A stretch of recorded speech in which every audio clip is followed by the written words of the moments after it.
ಇದು SSLC ಪರೀಕ್ಷೆ June 2019ರಲ್ಲಿ ನಡೆದಿರತಕ್ಕಂಥ ಪೂರಕ ಪರೀಕ್ಷೆ ಸಪ್ಲಿಮೆಂಟರಿ ವಿಜ್ಞಾನ ವಿಷಯದ ಪ್ರಶ್ನೆ ಪತ್ರಿಕೆಯನ್ನು ತಂದಿದ್ದೀನಿ.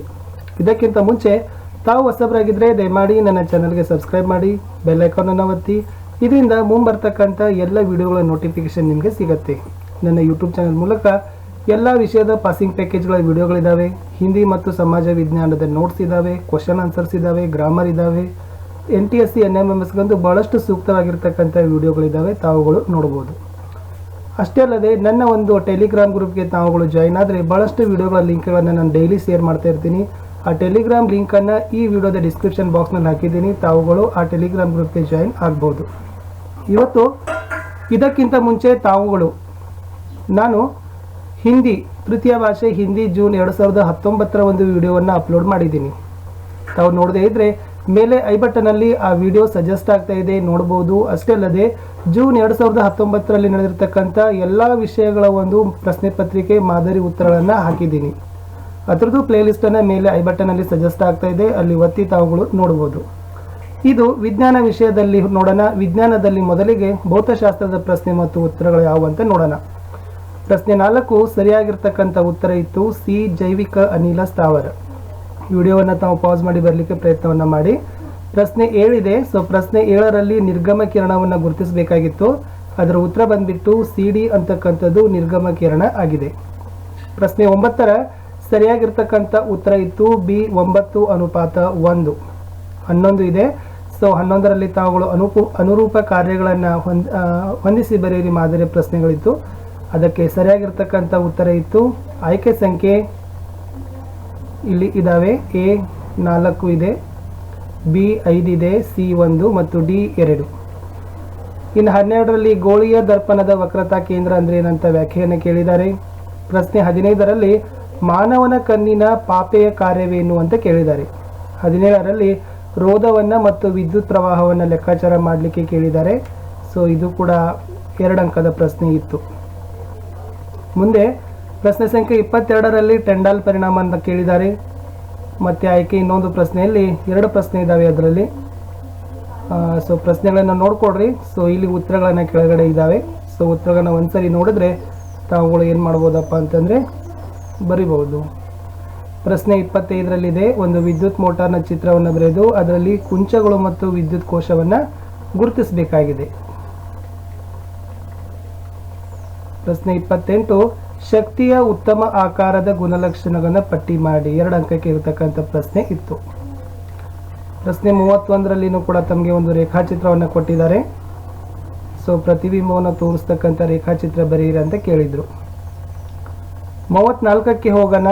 ದೂರದೃಷ್ಟಿ ಎಂದರೇನು, ಸರಿಪಡಿಸಲು ಯಾವ ಮಸೂರವನ್ನು ಬಳಸ್ತಾರೆ ಅಂತ ಕೇಳಿದರು.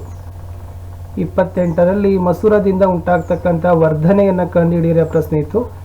ಸೊ ಪ್ರಶ್ನೆ ಮತ್ತು ಉತ್ತರಗಳನ್ನು ನೋಡಿ ವಿಡಿಯೋ ಪಾಸ್ ಮಾಡಿ ಅವುಗಳನ್ನು ಬರಲಿಕ್ಕೆ ಪ್ರಯತ್ನವನ್ನು ಮಾಡಿ. ಪ್ರಶ್ನೆ 40 ಇದೆ. ಭೌತಶಾಸ್ತ್ರದಲ್ಲಿ ವಿದ್ಯುತ್ ವಿಭವಾಂತರವನ್ನು ನಿರೂಪಿಸಿ ಅಮ್ಮೀಟರನ್ನು ವಿದ್ಯುತ್ ಮಂಡಲದಲ್ಲಿ ಹೇಗೆ ಸಂಪರ್ಕವನ್ನು ಮಾಡ್ತಾರೆ.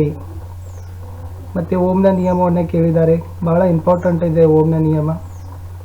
ಆಮೇಲೆ ಫ್ಲೇಮಿಂಗ್ನ ಬಲಗೈ ಎಡಗೈ ನಿಯಮಗಳು ಬರ್ತವೆ. ಅವುಗಳ ಬಗ್ಗೆ ಸ್ವಲ್ಪ ತಾವುಗಳು ಓದಬೇಕು, ನೋಡ್ಕೊಳ್ಬೇಕು. ಸೊ ಇಷ್ಟಿತ್ತು ವಿದ್ಯಾರ್ಥಿಗಳೇ ಭೌತಶಾಸ್ತ್ರದಲ್ಲಿ ಇರತಕ್ಕಂಥ ಪ್ರಶ್ನೆ ಪತ್ರಿಕೆ ಮತ್ತು ಮಾದರಿ ಉತ್ತರಗಳು. ಇನ್ನು ರಸಾಯನಶಾಸ್ತ್ರಕ್ಕೆ ಹೋಗೋಣ. ಜೂನ್ 2019ರಲ್ಲಿ ರಸಾಯನಶಾಸ್ತ್ರ ವಿಭಾಗದಿಂದ ಯಾವೆಲ್ಲ ಪ್ರಶ್ನೆಗಳನ್ನು ಕೇಳಿದ್ದಾರೆ ಮತ್ತು ಮಾದರಿ ಉತ್ತರಗಳು ಏನಿದಾವೆ ಅಂತ. ಪ್ರಶ್ನೆ ಸಂಖ್ಯೆ 1 ಸರಿಯಾಗಿರ್ತಕ್ಕಂಥ ಉತ್ತರ ಇತ್ತು ಆಯ್ಕೆ ಸಂಖ್ಯೆ B. ಪ್ರಶ್ನೆ 6ರ ಸರಿಯಾಗಿರ್ತಕ್ಕಂಥ ಉತ್ತರ ಇತ್ತು ಆಯ್ಕೆ ಸಂಖ್ಯೆ C. ಪ್ರಶ್ನೆ 8ರ ಸರಿಯಾಗಿರ್ತಕ್ಕಂಥ ಆಯ್ಕೆ ಇತ್ತು ಆಯ್ಕೆ D ಸ್ಥಾನ ಪಲ್ಲಟ ಕ್ರಿಯೆ ಅಂತ. 14ರಲ್ಲಿತ್ತು ಕೋವೆಲೆಂಟ್ ಬಂಧ. 17ರದ್ದು ಈಥೈಲ್ ಅಂತ ಇದೆ. 20ಕ್ಕೆ ಒಂದು ವೈಜ್ಞಾನಿಕ ಕಾರಣದ ಒಂದು ಪ್ರಶ್ನೆಯನ್ನು ಕೇಳಿದ್ದಾರೆ, ಮತ್ತೊಂದು ಕ್ರಿಯೆಯನ್ನು ಹೆಸರಿಸಲಿಕ್ಕೆ ಹೇಳಿದರು. 2 ಅಂಕದ ಪ್ರಶ್ನೆ ಇತ್ತು. ಸೊ ಪ್ರಶ್ನೆ ನೋಡಿ ಮತ್ತು ಉತ್ತರವನ್ನು ಸಹಿತ ತಾವುಗಳು ಬರೆದ್ರೆ ಅನುಕೂಲ ಆಗುತ್ತೆ. ಪ್ರಶ್ನೆ 24ರಲ್ಲಿ ಒಂದು ರಾಸಾಯನಿಕ ಸಮೀಕರಣ ಬರೆಯಲಿಕ್ಕೆ ಕೇಳಿದ್ದಾರೆ ಮತ್ತು ಕಾರಣವನ್ನು ಸಹಿತ ಕೇಳಿದ್ದಾರೆ 24ರ ಪ್ರಶ್ನೆಯಲ್ಲಿ. 26ಕ್ಕೆ ಹೈಡ್ರೋಕಾರ್ಬನ್ಗಳಲ್ಲಿ ಆದೇಶನ ಕ್ರಿಯೆಯನ್ನು ಉದಾಹರಣೆಯೊಂದಿಗೆ ವಿವರಿಸಲಿಕ್ಕೆ ಕೇಳಿದ್ದಾರೆ. ಅಥವಾ ಸಾಬೂನುಗಳನ್ನು ಸ್ವಚ್ಛಗೊಳಿಸತಕ್ಕಂಥ ಕ್ರಿಯೆಯನ್ನು ಬರೀಲಿಕ್ಕೆ ಹೇಳಿದ್ದಾರೆ. ಅದು ಕೂಡ 2 ಅಂಕದ ಪ್ರಶ್ನೆ ಇದೆ. ಸೊ ಇದೆಲ್ಲ ಉತ್ತರ ಇದೆ. ತಾವುಗಳನ್ನು ಸ್ವಲ್ಪ ವಿಡಿಯೋ ಪಾಸ್ ಮಾಡಿ ಅವುಗಳನ್ನು ಬರಲಿಕ್ಕೆ ಪ್ರಯತ್ನವನ್ನು ಮಾಡಿ. ಮುಂದೆ ಪ್ರಶ್ನೆ ಸಂಖ್ಯೆ 30 ಇತ್ತು, 2 ಅಂಕಕ್ಕೆ ಕೇಳಿದ್ದಾರೆ. ಪರ್ಯಾಪ್ತ ಮತ್ತು ಅಪರ್ಯಾಪ್ತ ಹೈಡ್ರೋಕಾರ್ಬನ್ಗಳ 2 ನಿರ್ದಿಷ್ಟ ಗುಂಪುಗಳ ಸಾಮಾನ್ಯ ಸೂತ್ರ CnH2n ಆಗಿದೆ. N3 ಆದಾಗ ಪ್ರತಿಯೊಂದು ಗುಂಪಿನ ಸದಸ್ಯರ ರಚನಾ ಸೂತ್ರವನ್ನ ಬರೆಯಿರಿ ಅಂತ ಕೇಳಿದ್ರು. ಸೈಕ್ಲೋಪ್ರೋಪೇನ್ ಮತ್ತು ಪ್ರೋಪೀನ್ ಅಂತಕ್ಕಂಥ ಸದಸ್ಯರಾಗ್ತಾರೆ. ಅದರ ಒಂದು ರಚನಾ ಸೂತ್ರ ಇತ್ತು. ನೋಡಿ ಆ ಕೋಷ್ಟಕವನ್ನು ಗಮನಿಸಿದ ನಂತರ ನಿಮಗೆ 2 ಪ್ರಶ್ನೆಗಳನ್ನು ಕೇಳಿದ್ದಾರೆ. ಆ 2 ಪ್ರಶ್ನೆಗಳ ಉತ್ತರ ಹೀಗಿದೆ ನೋಡಿ. ಇನ್ನು ಪ್ರಶ್ನೆ ಸಂಖ್ಯೆ 35ಕ್ಕೆ ಹೋಗೋಣ. ನೀರಿನ ವಿದ್ಯುತ್ ವಿಭಜನೆಯಲ್ಲಿ ಉಪಯೋಗಿಸ್ತಕ್ಕಂಥ ಈ ಉಪಕರಣದ ಚಿತ್ರವನ್ನು ಬರೀಬೇಕು ಮತ್ತು ಅದರಲ್ಲಿ ಕ್ಯಾಥೋಡ್ ಮತ್ತು ಗ್ರಾಫೈಟ್ನ ದಂಡವನ್ನು ಗುರುತಿಸಬೇಕು. ಸೊ ಇದು ಇತ್ತು ಚಿತ್ರ ಮತ್ತು ಗುರುತಿಸ್ತಕ್ಕಂಥದ್ದು. 3 ಅಂಕಕ್ಕಿರ್ತಕ್ಕಂಥ ಪ್ರಶ್ನೆ. ಇನ್ನು ಪ್ರಶ್ನೆ 38 ಇತ್ತು ರಸಾಯನಶಾಸ್ತ್ರದಲ್ಲಿ. ಲೋಹದ ಮೇಲೆ ಹಬೆಯ ವರ್ತನೆಯನ್ನು ತೋರಿಸ್ತಕ್ಕಂಥ ಪ್ರಯೋಗದ ಉಪಕರಣದ ಜೋಡಣೆ ಚಿತ್ರವನ್ನು ಬರೆಯಿರಿ. ಅದರಲ್ಲಿ ಲೋಹದ ಚೂರು ಮತ್ತು ವಿತರಣಾ ನಳಿಕೆಯ ಭಾಗಗಳನ್ನು ಗುರುತಿಸ್ರಿ ಅಂತ ಇತ್ತು. ಇದು ಇತ್ತು ಲೋಹದ ಮೇಲೆ ಹಬೆಯ ವರ್ತನೆಯನ್ನು ತೋರಿಸ್ತಕ್ಕಂಥ ಚಿತ್ರ ಮತ್ತು ಅದರ ಭಾಗಗಳು. ಅದು ಕೂಡ 3 ಅಂಕಕ್ಕಿರತಕ್ಕಂಥ ಪ್ರಶ್ನೆ. ಪ್ರಶ್ನೆ 41 ಇದೆ. ತಟಸ್ಥೀಕರಣ ಕ್ರಿಯೆ ಎಂದರೇನು? ಕ್ಲೋರ್ ಆಲ್ಕಲಿ ಪ್ರಕ್ರಿಯೆಯ ಉತ್ಪನ್ನಗಳನ್ನು ಹೆಸರಿಸಿ ಪ್ರತಿಯೊಂದರ ಒಂದೊಂದು ಉಪಯೋಗಗಳನ್ನು ಬರೆಯಿರಿ ಅಂತ ಕೇಳಿದ್ದಾರೆ. ಸೊ ಇದು ತಟಸ್ಥೀಕರಣ ಕ್ರಿಯೆ ಅರ್ಥ ಇತ್ತು ಮತ್ತು ಇದು ಕ್ಲೋರ್ ಆಲ್ಕಲಿ ಪ್ರಕ್ರಿಯೆ ಉತ್ಪನ್ನಗಳು ಮತ್ತು ಅವುಗಳ ಒಂದು ಉಪಯೋಗ.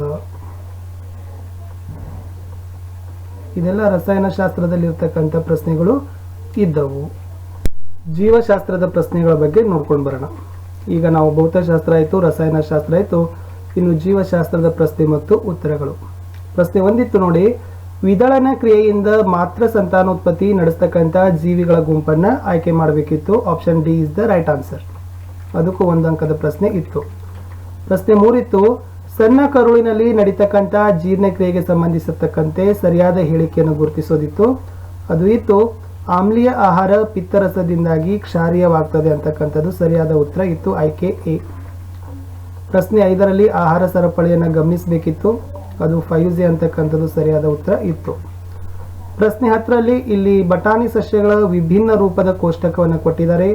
ಅದಕ್ಕಿರ್ತಕ್ಕಂಥ ಪ್ರಶ್ನೆಯನ್ನು ಬರೀಬೇಕಿತ್ತು. ಸರಿಯಾದ ಉತ್ತರ ಇತ್ತು. ಆಯ್ಕೆ ಸಂಖ್ಯೆ ಡಿ. ಇನ್ನು 13ಕ್ಕೆ ಹೋಗೋಣ. ಅವಾಯುವಿಕ ಉಸಿರಾಟದ ಉತ್ಪನ್ನಗಳನ್ನು ಬರೆಯಿರಂತಿತ್ತು. ಅದಕ್ಕೆ 1 ಅಂಕ ಇತ್ತು. 16 ಬ್ಯಾಕ್ಟೀರಿಯಾಗಳನ್ನು ಸೂಕ್ಷ್ಮಜೀವಿಗಳ ವಿಘಟಕರು ಎಂದು ಏಕೆ ಕರೀತಾರಂತಕ್ಕಂಥ ಕಾರಣವನ್ನು ಕೊಡಬೇಕಿತ್ತು. ಅದು ಕೂಡ 1 ಅಂಕದ ಪ್ರಶ್ನೆ ಇತ್ತು. ಪ್ರಶ್ನೆ 18ಕ್ಕೆ ಪ್ರಭೇದೀಕರಣಕ್ಕೆ ಕಾರಣವಾಗ್ತಕ್ಕಂಥ ಅಂಶಗಳನ್ನು ಹೆಸರಿಸಬೇಕಿತ್ತು. ಅದು ಭಿನ್ನತೆಗಳಾಗಿರ್ಬೋದು ಮತ್ತು ಭೌಗೋಳಿಕ ಬೇರ್ಪಡಿಸುವಿಕೆ, ಅವು 2 ಅಂಶಗಳು ಇದ್ದವು. ಪ್ರಶ್ನೆ 21ಕ್ಕೆ ಹೋಗೋಣ. ತೆರೆದ ಪತ್ರರಂಧ್ರವನ್ನು ತೋರಿಸ್ತಕ್ಕಂಥ ಚಿತ್ರವನ್ನು ಬರೀಬೇಕಿತ್ತು. ಭಾಗಗಳನ್ನು ಗುರುತಿಸ್ತಕ್ಕಂಥದ್ದು ಆಗಬೇಕಿತ್ತು. ಪ್ರಶ್ನೆ 23ರಲ್ಲಿ ಇಲ್ಲಿ ಬೇರೆ ಬೇರೆ ಪ್ರಾಣಿಗಳ ಹೃದಯಗಳನ್ನು ಪ್ರತಿನಿಧಿಸ್ತಕ್ಕಂಥ ಚಿತ್ರಗಳನ್ನು ಕೊಟ್ಟಿದ್ದಾರೆ. ಅದಕ್ಕೆ ತಕ್ಕಂತೆ ಪ್ರಶ್ನೆಗಳನ್ನು ಸಹಿತನು ಕೇಳಿದ್ದಾರೆ.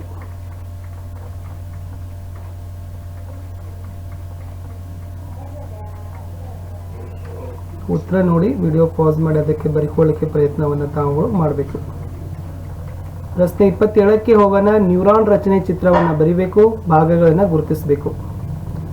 ಇದು ನ್ಯೂರಾನ್ನ ಚಿತ್ರ ಇತ್ತು ಮತ್ತು ಡೆಂಡ್ರೈಟ್, ಕೋಶ ಕೇಂದ್ರ ಈ ತರನಾಗಿ ಏನು ಮಾಡಿದಾರಪ್ಪ ಅಂದ್ರೆ ಅಂಗಗಳನ್ನು ಭಾಗಗಳನ್ನು ಗುರುತಿಸಿದ್ದಾರೆ.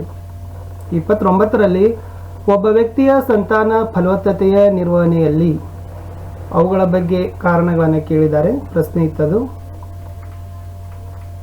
ಸೊ ಇದು ಇದೆ ಅದರ ಒಂದು ಉತ್ತರ. ಪ್ರಶ್ನೆ 33ಕ್ಕೆ ಹೋಗೋಣ. ಶಲಾಕಾಗ್ರದ ಮೇಲೆ ಪರಾಗದ ಮೊಳೆಯುವಿಕೆಯನ್ನು ತೋರಿಸ್ತಕ್ಕಂಥ ಚಿತ್ರವನ್ನು ಬರೆದು ಪರಾಗಸ್ಪರ್ಶ ಕ್ರಿಯೆ ನಡೆಸ್ತಕ್ಕಂಥ ಭಾಗವನ್ನು ಗುರುತಿಸಬೇಕಿತ್ತು. ಅಥವಾ ಶಲಾಕಾಗ್ರದ ಮೇಲೆ ಪರಾಗದ ಮೊಳೆಯುವಿಕೆಯನ್ನು ತೋರಿಸ್ತಕ್ಕಂಥ ಚಿತ್ರವನ್ನು ತೋರಿಸಬೇಕಿತ್ತು. ಅದು ಚಿತ್ರ ಇತ್ತು. ಇಲ್ಲಿ ಸಂದರ್ಭಗಳನ್ನು ಕೊಟ್ಟಿದ್ದಾರೆ, ಕಾರಣಗಳನ್ನು ಕೇಳಿದ್ದಾರೆ. ಸಂದರ್ಭ ನೋಡಿ ಮತ್ತು ಕಾರಣಗಳನ್ನು ಬರಲಿಕ್ಕೆ ಪ್ರಯತ್ನವನ್ನು ಮಾಡಬೇಕು. ಎಲ್ಲ ಉತ್ತರಗಳಿದ್ದಾವೆ. ಬರೀ ತಾವುಗಳು ವಿಡಿಯೋವನ್ನು ಪಾಸ್ ಮಾಡಿದರೆ ಸಾಕು, ಎಲ್ಲ ಪ್ರಶ್ನೆ ಮತ್ತು ಉತ್ತರಗಳು ಗೊತ್ತಾಗ್ತದೆ. ಇಲ್ಲಿ 39ನೇ ಪ್ರಶ್ನೆ ಬಂತು. ಪಳೆಯುಳಿಕೆ ಇಂಧನಗಳ ದಹನ ಹಸಿರು ಮನೆ ಪರಿಣಾಮಕ್ಕೆ ಹೇಗೆ ಕಾರಣ? ಅಂತರ್ಜಲ ಉಳಿಸಿಕೊಳ್ಳಲಿರ್ತಕ್ಕಂಥ ವೈಫಲ್ಯಗಳು, ಪ್ಲಾಸ್ಟಿಕ್ ಉತ್ಪನ್ನಗಳ ಮರುಬಳಕೆ, ಸ್ಥಳೀಯ ಜನರು ಅರಣ್ಯ ಸಂಪನ್ಮೂಲಗಳ ಪಾಲುದಾರರು, ವಿವರಿಸಿರಿ. ಸೊ ಭಾಳಷ್ಟೊಂದು ಅಪ್ಲೈಡ್ ಕ್ವಶನ್ಸ್ ಇತ್ತಿದು. ತಾವೆಲ್ಲರೂ ಕೂಡ ಇಲ್ಲಿ ಉತ್ತರಗಳನ್ನು ನೋಡ್ತಾ ಇದ್ದೀರ ಅಂತ ಅನಿಸ್ತದ. ಕಡೆಗೆ ಹೋಗೋಣ. 42ನೇ ಪ್ರಶ್ನೆಯಲ್ಲಿ 3 ಪ್ರಶ್ನೆಗಳಿದ್ದಾವೆ. ಪಳೆಯುಳಿಕೆಗಳ ಕಾಲ ನಿರ್ಣಯಕ್ಕೆ ಸಾಪೇಕ್ಷ ವಿಧಾನ ಹೇಗೆ ಸಹಾಯಕ? ಜೀವಿಯೊಂದರ ಜೀವಿತ ಕಾಲದ ಅನುಭವಗಳು ಜೀವ ವಿಕಾಸವನ್ನು ನಿರ್ದೇಶಿಸಲು ಸಾಧ್ಯವಿಲ್ಲ ಏಕೆ? ತಂದೆಯಿಂದ ಅನುವಂಶೀಯವಾಗುವ ವರ್ಣತಂತುಗಳು ಮತ್ತು ಮಗುವಿನ ಲಿಂಗವನ್ನು ನಿರ್ಧರಿಸುತ್ತವೆ, ವಿವರಿಸಿರಿ. ಇವೆಲ್ಲ ಅಂಶಗಳಿದ್ದಾವೆ, ತಾವುಗಳು ನೋಡ್ಬೋದು. ಸೊ ಇಷ್ಟಿತ್ತು ವಿದ್ಯಾರ್ಥಿಗಳೇ ಭೌತಶಾಸ್ತ್ರ, ರಸಾಯನಶಾಸ್ತ್ರ ಮತ್ತು ಜೀವಶಾಸ್ತ್ರದ ವಿಷಯಗಳ ಕುರಿತು ನಾವೇನು ಮಾಡಿವಪ್ಪ ಅಂತಂದರೆ ಪ್ರಶ್ನೆಗಳು ಮತ್ತು ಮಾದರಿ ಉತ್ತರಗಳನ್ನು ನೋಡ್ಕೊಂಡು ಬಂದಿದ್ವಿ. ಇದರಿಂದ ತಮಗೆ ಕೇಳಿರ್ತಕ್ಕಂಥ ಪ್ರಶ್ನೆ ಮತ್ತು ಮಂಡಳಿಯವರ ಕೊಟ್ಟಿರ್ತಕ್ಕಂಥ ಮಾದರಿ ಉತ್ತರಗಳು ಮತ್ತು ಅಂಕಗಳ ವಿಭಜನೆ ಹೇಗಿದೆ ಅನ್ನೋದನ್ನು ಗೊತ್ತಾಯಿತು. ಬಹಳಷ್ಟು ವಿಡಿಯೋಗಳಿದ್ದಾವೆ, ತಾವುಗಳು ಬರೀ ಸಬ್ಸ್ಕ್ರೈಬ್ ಮಾಡಿ, ವಿಡಿಯೋವನ್ನು ಇಷ್ಟ ಆದರೆ ಲೈಕ್ ಮಾಡಿ, ನಿಮ್ಮ ಫ್ರೆಂಡ್ ಸರ್ಕಲ್ಗೂ ಶೇರ್ ಮಾಡಲು ಮರೆಯದಿರಿ. ಕಮೆಂಟ್ ಬಾಕ್ಸ್ನಲ್ಲಿನೂ ಕೂಡ ತಮ್ಮ ಕಮೆಂಟನ್ನು ಹಾಕಿ, ಡಿಸ್ಕ್ರಿಪ್ಷನ್ ಬಾಕ್ಸ್ನಲ್ಲಿ ಟೆಲಿಗ್ರಾಮ್ ಲಿಂಕನ್ನು ಹಾಕಿರ್ತೀನಿ, ತಾವುಗಳು ಟೆಲಿಗ್ರಾಮ್ ಗ್ರೂಪ್ಗೆ ಬಂದು ಜಾಯ್ನ್ ಆಗಿ. ಧನ್ಯವಾದಗಳು.